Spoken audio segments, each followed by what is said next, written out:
This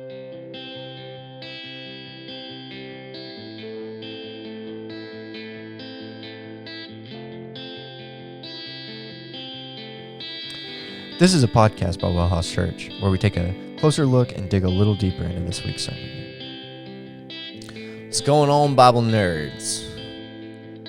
Today we're going to be talking about the feeding of the 5,000. Let's take a closer look.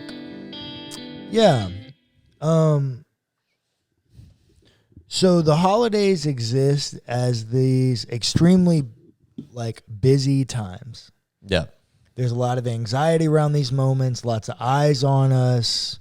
Everybody's trying to put their best face forward for their family that they never see. Christmas is a big event. For sure.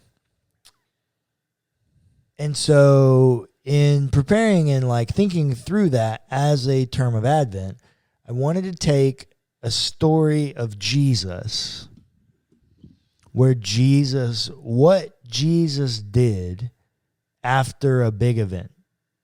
Because you see Jesus do some really big and monumental things. Mm-hmm. Arguably, the most crazy or big or iconic, notable, whatever, descriptor you want to use for it, is the feeding of the 5,000. So the feeding of the 5,000 is a story, one of the only stories that's recorded in all four Gospels. And it is a story of 5,000 men and their families being fed by 5 loaves of bread and 2 fish. Mm-hmm. 5 loaves of bread and 2 fish. Based on the ancient Jewish demographics that we have about the time, it's probably about 20,000 people in totality. And there's this story recorded in all 4 Gospels where Jesus takes those 5 loaves of bread and 2 fish. I think John is actually the one that tells us. Yeah. And taking the 5 loaves and the 2 fish, he looked up to heaven and blessed and broke the loaves. And he gave them to the disciples to distribute out to the people. And at the end of it, there are 12 baskets of food left over. Yep. Very much so symbolic of the 12 tribes of Israel. Mm-hmm. So that's the story. Mm-hmm. Jesus takes a lot of divine power to take 5 loaves of bread and 2 fish to feed 20,000 people. It's a lot. I need you to understand that.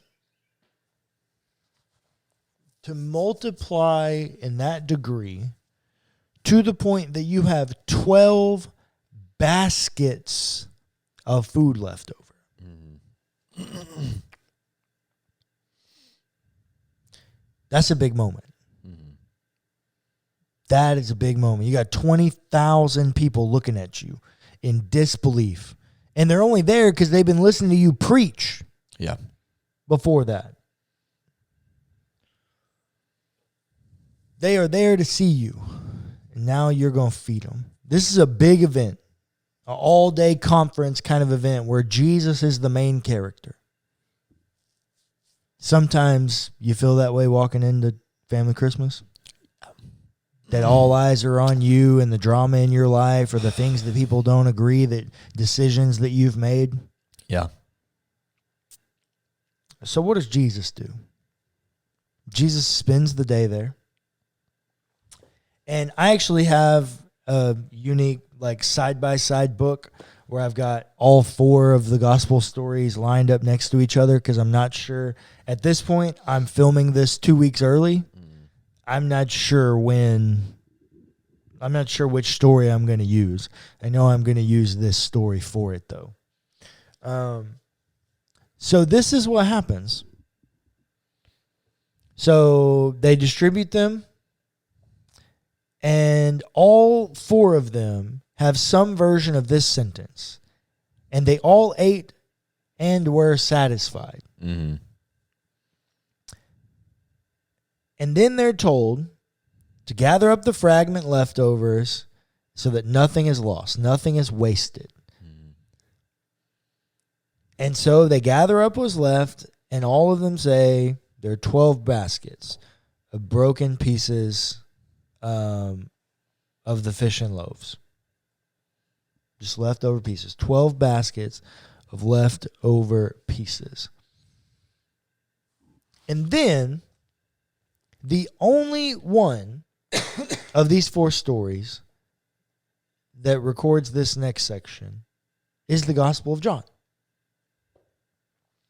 And this is in John chapter 6, beginning in verse 14, right before the speech about the bread of life. Verse 14. When the people saw the sign which he had done, they said, "This is indeed the prophet who is to come into the world." Perceiving then that they were about to come and take him by force to make him king, Jesus withdrew again to the mountain by himself. Yeah. Jesus withdrew again to the mountain by himself.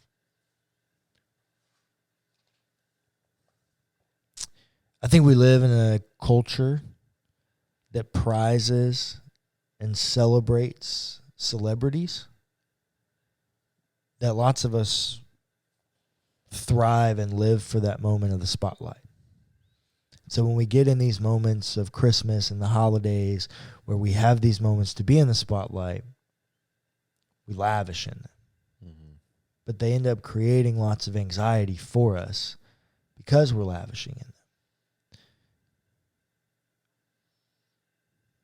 Maybe that's not the way to approach it.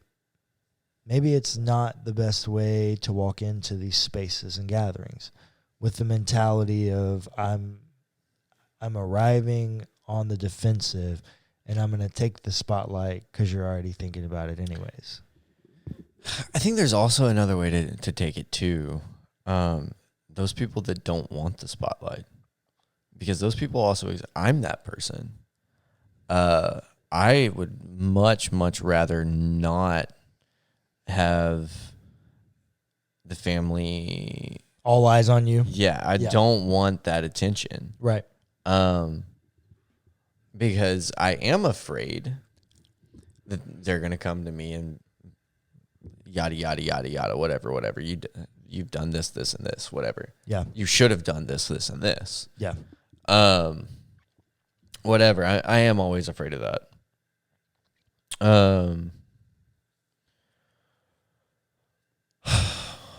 But I think for me, the going away thing, the taking time, because that's where you're going with this, is like in the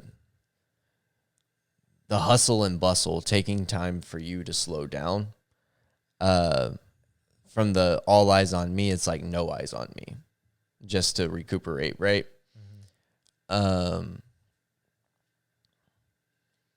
Those of us who don't want the spotlight, that are just kind of there and existing, that is also very exhausting. Yeah. And so sometimes it is good to go take time for yourself. Yeah. To recharge your social battery.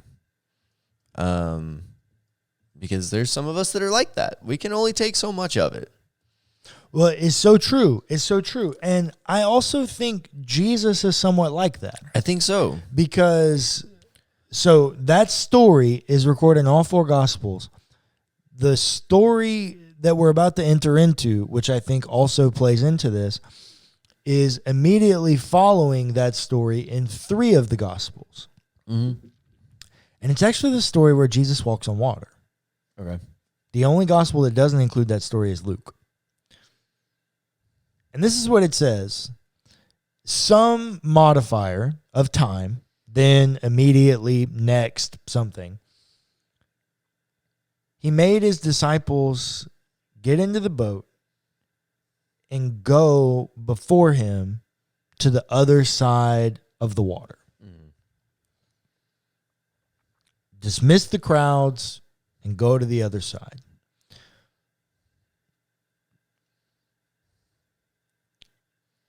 And after he had taken leave of them, Jesus, after they had went away,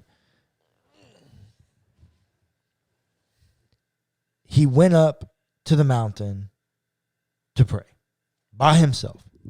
When evening came, Matthew's version says he was there alone. Clayton, what is there to do on the side of a mountain with no cell phone, no books, nothing to read, just you, nature, and your thoughts? You pray. Some way, shape, or form, you pray. If you don't have nothing else to do, you pray. Yeah. You pray. But here's what I've noticed.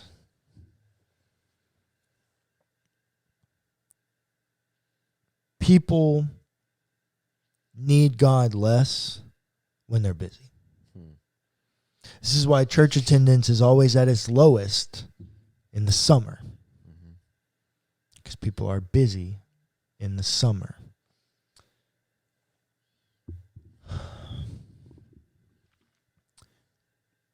When we're busy, we think we don't need God.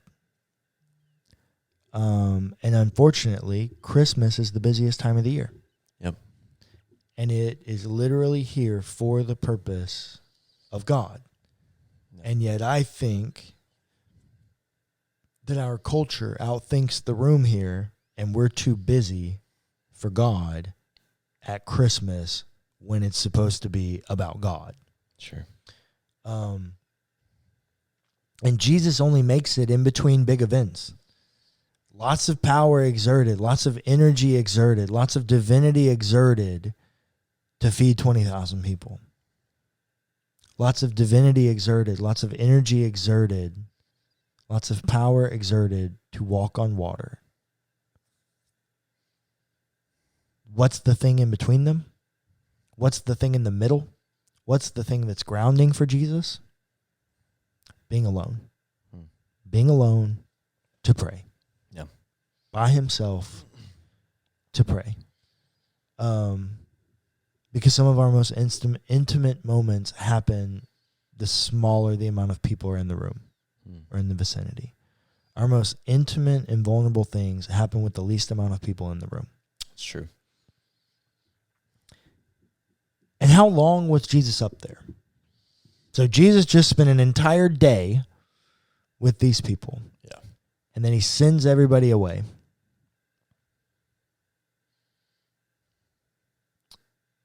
And then the text says, second half of John 6:17.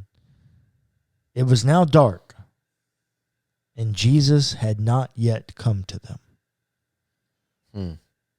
Jesus spent an entire day alone, refueling after that experience of the 20,000 people. Friends, it's okay to say you need a day. It's okay to say you need a hot minute. It's okay to take time for yourself. Yeah. It's okay to step away, to be alone, to pray. And you know what? I think that the gospel writers, because each of them note that, and when the evening came, they always note that Jesus was by himself all the way until evening. Yeah.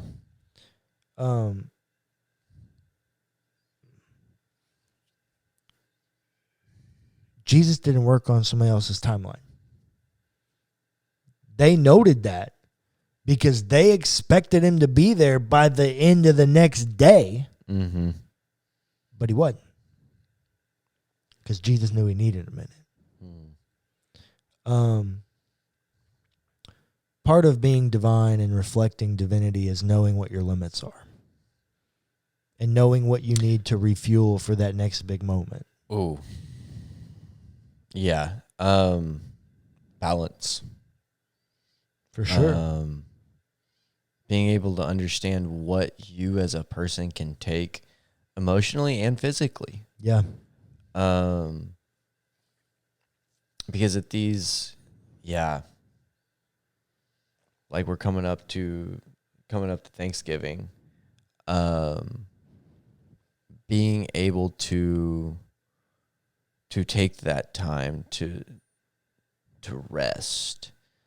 I have noticed in times where I didn't do that, and I overexerted myself a bit, I ended up saying things that I really wish I hadn't, because I was not in the headspace for it. I was not prepared. And you can't take those things back. You end up making mistakes and possibly even hurting people. Yeah. When you don't know your own boundaries, when you don't have boundaries for yourself, and you know what you can take and what you can't. Yeah. That is very important. Being able to understand what you can take and then what you can't. And then being okay with walking away. Making space that it's an acceptable behavior for you to walk away and be alone. Now, you also have to be able to do that for other people. Yep. It goes both ways. But it does suck that it seems like we don't get that in our society. Like space where it is okay to go do that. It's okay to take a minute if you need a minute by yourself. Yeah. It is. It is very important, and you need to do that.